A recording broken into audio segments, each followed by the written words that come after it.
If you are managing a fleet of Ubuntu 22.04 servers, you know standard support officially ends in April 2027. Because of that, a lot of sysadmins are rushing to upgrade their infrastructure to 24.04. Before you hit enter on that upgrade command, stop. Upgrading your production servers right now isn't just a simple update. It's a major architectural migration filled with breaking changes. Today, we're going to look at the hidden technical debt of Ubuntu 24.04 and why choosing to delay your migration might actually be the smartest move you can make for your infrastructure. This is the technical reality of Ubuntu 24.04.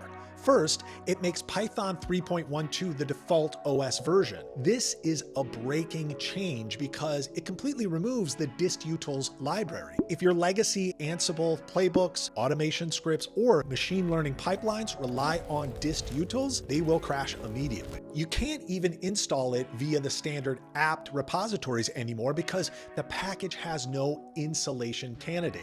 Upgrading means refactoring your code, but it doesn't stop there. In 24.04, Canonical has changed how SSH operates. It now uses systemd socket-based activation by default, instead of running as a standalone persistent service. This means that if you change your custom SSH port in your configuration file, simply restarting the old SSH service won't work anymore. You now have to reload the system daemon and specifically restart as ssh.socket. For headless servers and automated provisioning, this unexpected change can easily lock you out of your own machines if your deployment scripts aren't updated. Because of these issues, you need to treat 24.04 as a major migration project. It requires testing, staging, and time. So what do you do as the April 2027 deadline approaches? Well, you have options to buy yourself that time. To safely delay your migration, you must secure the gap after standard support ends. Canonical offers Ubuntu Pro, which gives you expanded security maintenance for your enterprise. Alternatively, if you are looking for a leaner approach that just handles the critical security patches, there are third-party endless lifecycle support options available on the market.